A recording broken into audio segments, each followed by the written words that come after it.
Let's talk about convincing versus empathy.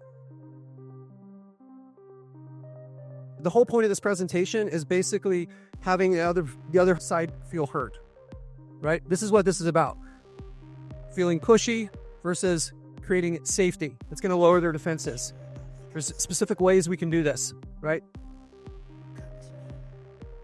All right, so there's 4 tools, and I know that some of you guys may be familiar with these. So there's labeling, mirroring, dynamic silence, and summarizing. So what is labeling? So this is identifying and verbalizing someone's emotions. So it's basically labeling the emotion, labeling what they're feeling. When you do this, people feel heard. They feel heard, right? They feel like, okay, this person is actually listening to me. This is very rare in our society, unfortunately, that someone has this feeling of really feeling like they're heard.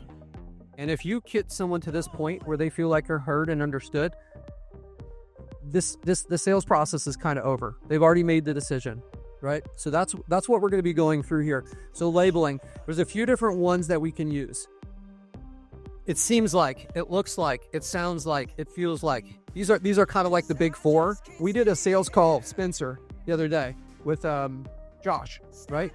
I was using this constantly in that. It sounds like, it feels like. He felt heard. He felt like I cared, like I understood. And it's not manipulation.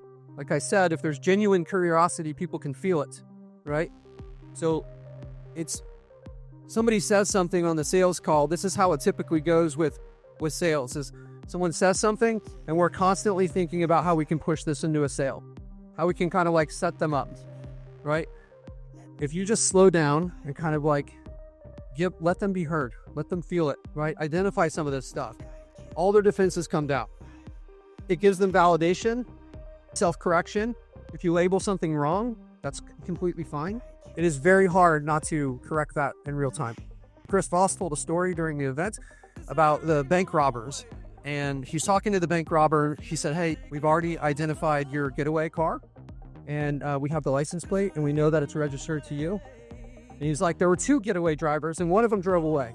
He obviously lacking some emotional control, but immediately they had no idea that there was a second getaway driver. They were to track him down. They were to arrest the guy, right? The power of self-correction is like, you can do this intentionally. I'm going to talk about this a little bit later. Say something that's slightly wrong, right? And this can help expose the real resistance that they maybe are hiding, right? Because of that power, that obligation. It reduces resistance completely. The guy that we were speaking to the other day, Josh, from my opinion at the beginning, he was very shut down. He opened up a little bit. I don't think he was completely honest with us, but I felt like his attitude changing throughout the call. This was from that group, his resistance was being reduced. Here's examples from an agency perspective. We've worked with a lot of agencies before and it didn't go well.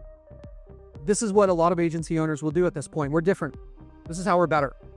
It sounds like you felt let down by previous partnerships. And then they expand on it. They feel heard. They're going to sell themselves if you give them an opportunity to feel like you understand them.